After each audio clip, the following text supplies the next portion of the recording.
This is the end, and this is enough for Alexander. We have to get rid of him.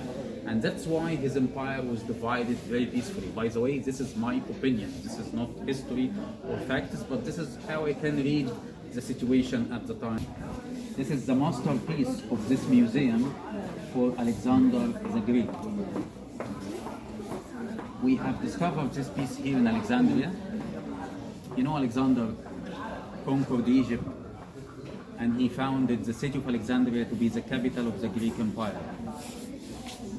But unfortunately, only after 10 years, Alexander the Great died. We don't know exactly how he died. Many people say poison, other people say fever.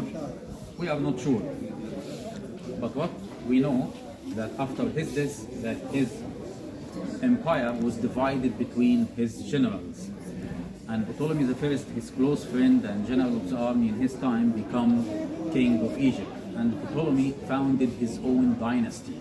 Ptolemy I, Ptolemy II, until Ptolemy XIII and the Queen Cleopatra. What I would like to say here is that until this moment, we don't know where is the tomb of Alexander the Great. We are searching until this moment, trying to find the tomb of Alexander the Great. They say that Ptolemy I transported his mummy from Papillon, where he died, to Alexandria to be buried here under the old city center of Alexandria. Why Alexandria? Because Alexander loved Alexandria and wanted it to be the capital of his empire. So, and that's why we are searching until this moment. And by the way, we have a Greek team. I believe he is close to the tomb of Alexander the Great, which is making a lot of excavation very close to the library. And there is a program I just saw in Netflix about the discovery of the tomb of Alexander the Great and the Greek team. I would advise you to watch it. It seems that you have seen it. It's very interesting, and they already discovered some pieces dates back to the time of Alexander the Great, which means that we are very close to the tomb of Alexander the Great. Imagine if we discover the tomb of Alexander the Great. This will be a great discovery for the humanity.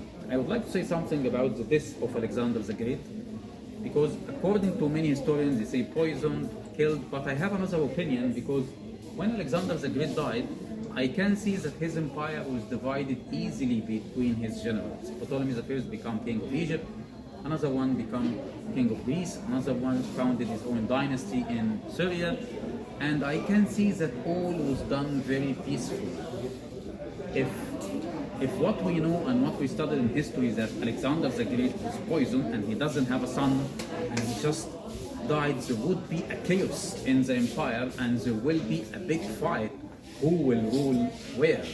But what I can see is that Ptolemy I founded his own dynasty and he became king of Egypt and everything was peaceful. In Greece the same, in Syria the same story, in Papillon the same story. So personally I believe that the generals, or his friends who were generals, agreed to get rid of him because Alexander didn't want to stop the war. Although he made the biggest empire at that time, but he wanted to continue. He never wanted to stop. And although he lost a lot of soldiers and the soldiers wanted to go back to Greece after 15 years of fights, he still wanted to continue. And what makes me believe more in what I'm saying, that just before he died, some of his soldiers refused to continue the wars that he wanted near Papillon. And he was forced to return with his army to Papillon, and then he died, which makes me feel that they refused, and then once they returned to Papillon, they said, this is the end, and this is enough for Alexander, we have to get rid of him.